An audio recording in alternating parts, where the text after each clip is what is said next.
hall in the heart of downtown, its glass facade reflecting the morning sun. I'd walked past it 1,000 times growing up, watching Dad build his commercial printing empire from 3 employees to 300. Morrison and Sons. The name said everything about who mattered in this family. I pulled into the underground parking garage at 7:45 a.m. 15 minutes before the quarterly family meeting. My spot was right next to the elevator, space A1, where I'd parked for the past 3 months during my consulting visits. What Dad called consulting. What I called due diligence. I was gathering my laptop bag when Dad's Escalade roared down the ramp, my brother Tyler in the passenger seat. They pulled up directly behind my Lexus, blocking me in. Dad climbed out, his face already red. Tyler followed, smirking. "Emma," Dad barked. "Move your car." "Good morning to you too, Dad." "I'm serious." "Move it." Tyler's the new VP of operations. He gets the executive parking. Tyler jingled his keys. "Come on, sis. Some of us actually work here." I looked at the spot next to mine. A2 completely empty. "That's an executive spot too." "A1 is for leadership," Tyler said. "You know, people who actually contribute to the company." "Right." I grabbed my bag and stepped out of the car. "The elevator's this way." "Emma." Dad's voice echoed off the concrete. "I said move your car. And I'm choosing not to. If Tyler wants A2, it's right there." Tyler's smirk widened. "Still can't follow simple instructions. This is why you never made it here." I walked toward the elevator without responding. Behind me I heard Tyler say, "Forget it, Dad. Let her play consultant for another day. After the meeting she'll be gone anyway." The elevator doors opened. I stepped inside and pressed 12. The top floor of Morrison and Sons housed the executive offices, the boardroom and Dad's corner suite with its view of the harbor. I'd been up here exactly 4 times in my life, twice as a child for Bring Your Daughter to Work Day, once for my college graduation dinner, and once 3 months ago when I started asking questions about the company's financials. Sarah, Dad's assistant for 20 years, looked up from her desk. "Emma, you're early. Wanted to review some documents before the meeting." "Of course." She lowered her voice. "Heads up, your father's in a mood. The board's been pushing back on his expansion plans." "I heard." "And Tyler." She hesitated. "He's been telling people you're going to pitch some consulting proposal today. He seems to think it's funny." "Does he?" "Emma, honey, I've known you since you were 8. Whatever you're planning, be careful. Your father doesn't like surprises." I smiled. "I'll keep that in mind." The boardroom was already set up. Leather chairs around a mahogany table, presentations loaded on the screen, coffee service arranged on the credenza. I took a seat in the middle, not at the head where Dad would sit, not at the foot where Tyler had placed his nameplate. The other board members filtered in. Uncle James, who owned 8% of the company. Margaret Chin, the CFO who'd been with Dad for 15 years. Robert Torres, the outside investor who held 12%. Patricia Walsh, the operations director. And then Tyler walking in like he owned the place. Which technically he thought he would someday. "Emma." He said my name too loudly. "Didn't expect you to sit at the big table. There's a chair against the wall for observers." "I'm comfortable here, thanks." "Suit yourself." He took his seat at the foot of the table and opened his laptop with a flourish. "Though I should warn you, we're discussing actual business strategy today. Might be over your head." Uncle James frowned. "Tyler, that's unnecessary." "Just being honest, Uncle James. Emma's been consulting for 3 months and hasn't produced a single actionable insight." Margaret caught my eye and gave a small shake of her head, a warning. I stayed quiet. Dad entered at 8 o'clock sharp, his suit perfectly pressed, his expression all business. He took his seat at the head of the table without acknowledging me. "Let's begin," he announced. "First order of business. The Hartford expansion. Tyler, you're up." Tyler stood, clicking through his presentation. "As you know, we've identified a printing facility in Hartford that would give us Northeast coverage. The acquisition cost is $8.4 million, with projected integration costs of another $2.3 million. Robert Torres leaned forward. "And the funding?" "We're proposing a combination of credit line expansion and..." Tyler glanced at Dad. "And liquidating some non-essential assets." "Such as?" Margaret asked sharply. Dad cleared his throat. "The warehouse properties on Commercial Street." We're not using them to full capacity. Tyler's found a buyer willing to pay $4.2 million. Margaret's pen stopped moving. Those warehouses generate $380,000 in annual rental income, which will more than make up with the Hartford facility, Tyler said smoothly. Will we? I heard myself ask. Every head turned toward me. Tyler's smile was condescending. Sorry, did you have a question? The Hartford facility. What's its current profit margin? That's proprietary information. It's 3.2%, Margaret interrupted quietly, compared to our current 11.4% across all operations, which will improve with Morrison operational efficiency, Tyler shot back. How? I asked. Their equipment is outdated, their client contracts are month to month, and their workforce is unionized with rates 22% higher than ours. What's your integration plan? Tyler's jaw tightened.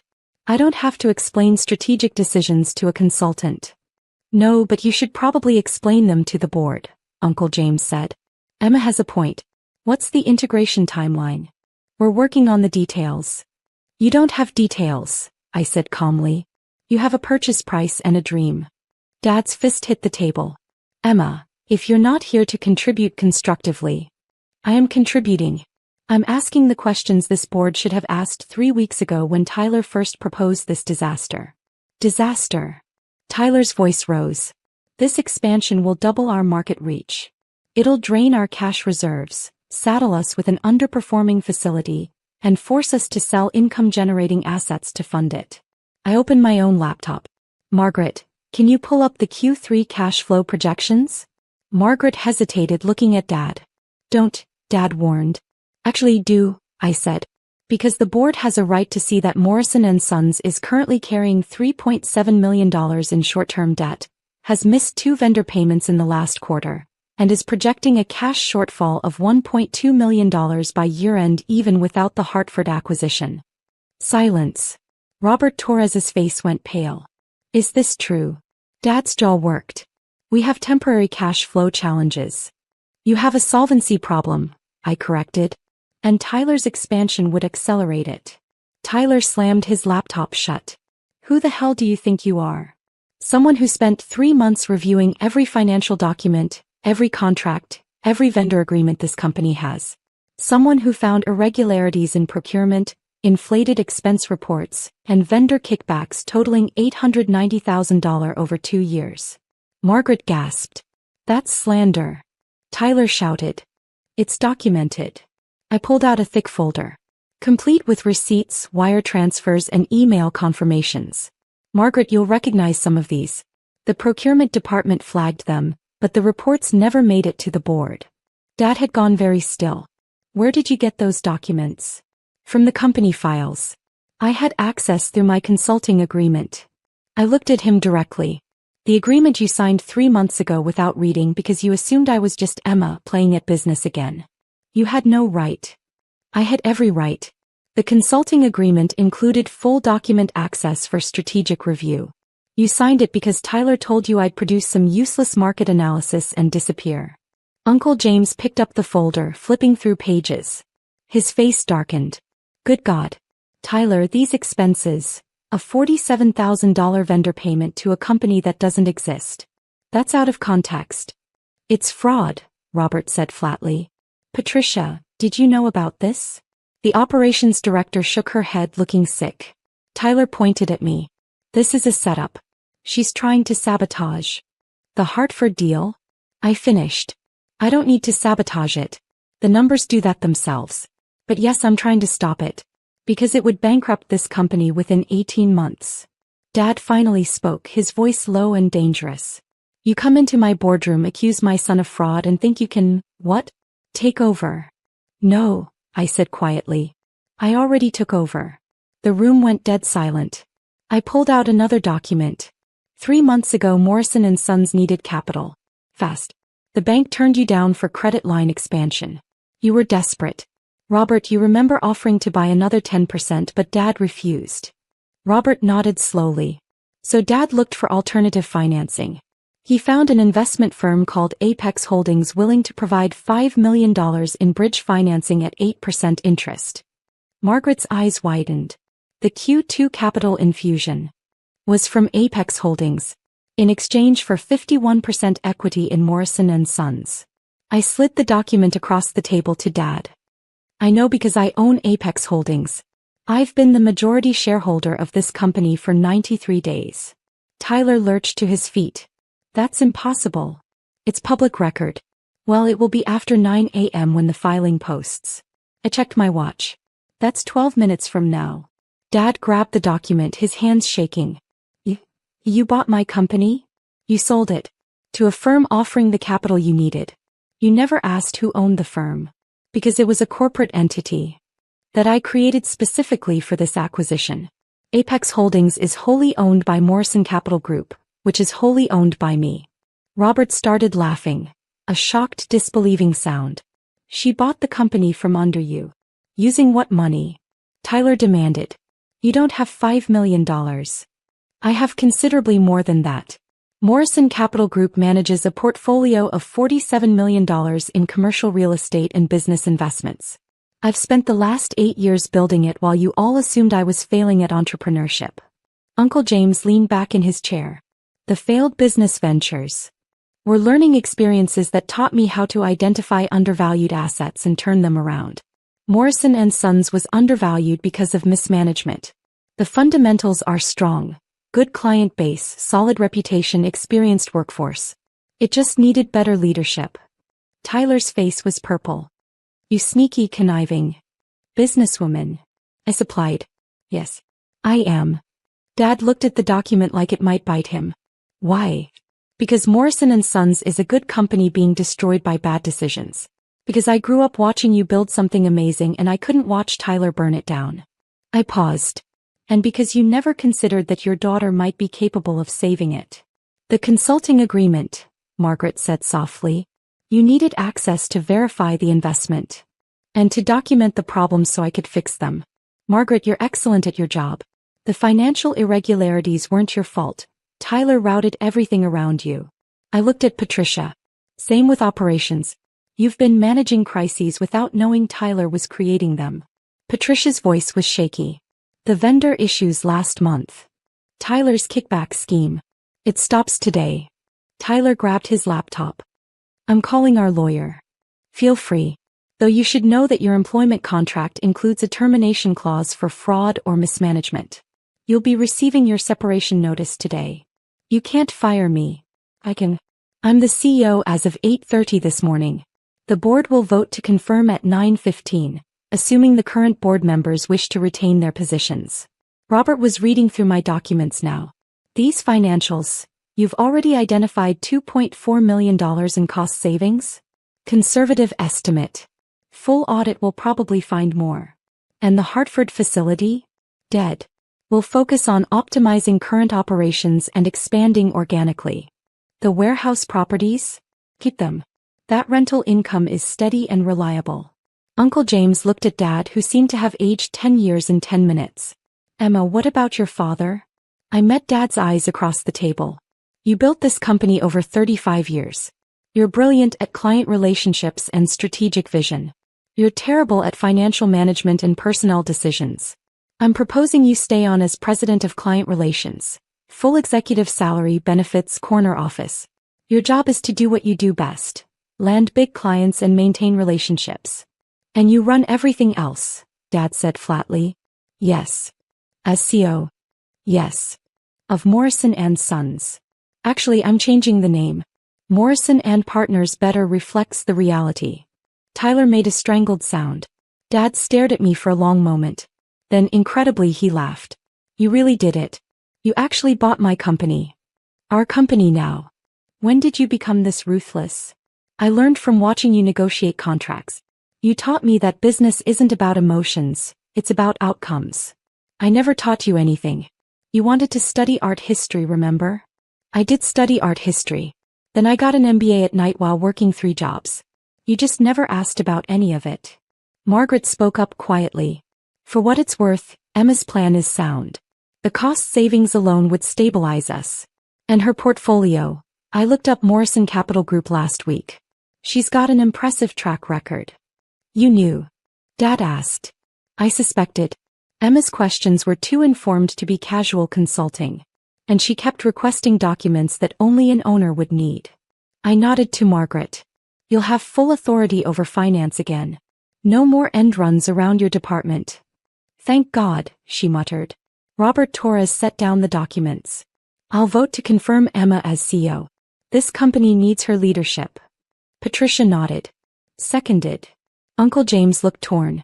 Emma, your father will be treated with the respect he's earned, I said. This isn't a hostile takeover. It's a rescue. Dad, you can stay on my terms or you can take a very generous buyout and retire. Your choice. The silence stretched. Finally, Dad said, the parking spot. What? This morning. You wouldn't move your car from A1. Because it's the CEO's spot. And I'm the CEO. And Tyler tried to take it. He did. Dad looked at Tyler, who was still standing red-faced and furious. You really have been stealing from the company? Tyler's silence was answer enough. Dad closed his eyes. Get out. Dad. I said get out. You're fired. Emma will send the paperwork. Tyler looked around the table, finding no allies. He grabbed his laptop and stormed out, slamming the boardroom door behind him. Dad opened his eyes and looked at me. President of Client Relations. If you want it. Corner office? You've earned it. And you'll actually listen to my input? On client strategy? Absolutely. On finance and operations? I'll take your thoughts under advisement. He almost smiled. That's corporate speak for no. That's corporate speak for, I'm in charge now. Uncle James cleared his throat. So, what happens to the board structure? Robert and Uncle James, your positions are secure if you want them. Margaret stays as CFO. Patricia stays as operations director. I'm adding 2 outside board members with expertise in manufacturing efficiency and market expansion. And me? Dad asked.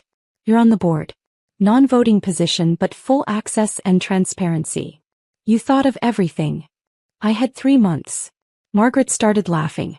The consulting agreement. You actually made him pay you to audit the company you already owned.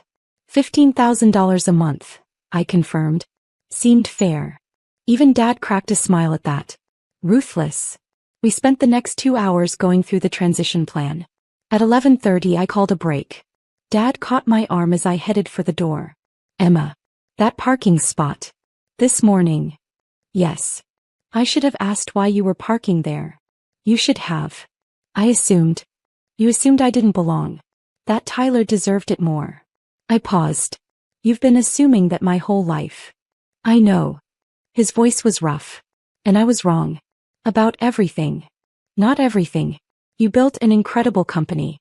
You just got lost in the idea that Tyler was your legacy. Morrison and Sons, he said quietly. The name mattered to me. Morrison and Partners matters more. Because it's true. He nodded slowly. Your mother's going to kill me when she finds out I sold the company without telling her. Probably. And that our daughter outsmarted me. Definitely. She'll be proud though. Of you. Will you be? Dad looked at me for a long moment. I am. Terrified but proud. At noon I went down to the parking garage. Tyler's car was gone from A2. My Lexus sat alone in A1. But there was something new, a brass placard mounted on the concrete wall. Reserved for Sue. I pulled out my phone and called the security chief. Davis, did you install the placard in A1? Yes, ma'am. Your father asked me to do it about an hour ago. Thank you. Ms. Morrison? For what it's worth, we're all glad you're here. The company needs you. I sat in my car for a moment looking at that placard. Chief Executive Officer of Morrison and Partners. My phone buzzed. A text from Tyler. You haven't heard the last of this. I deleted it. Another text from Margaret. Asterisk, welcome to the top floor. Your office is being set up now. Asterisk. And one from Dad. Asterisk, family dinner Sunday. Your mother wants details. Prepare yourself. Asterisk. I started the car and pulled out of space A1, the CEO's spot. My spot. As I drove up the ramp toward street level, I passed the building's main entrance. The old sign was already being taken down. Morrison and Sons C. 1987. By Monday it would say Morrison and Partners. My company. My rules. My legacy. I smiled and drove toward my next meeting, the morning sun glinting off the Lexus's hood. Turns out I belonged in that parking spot after all.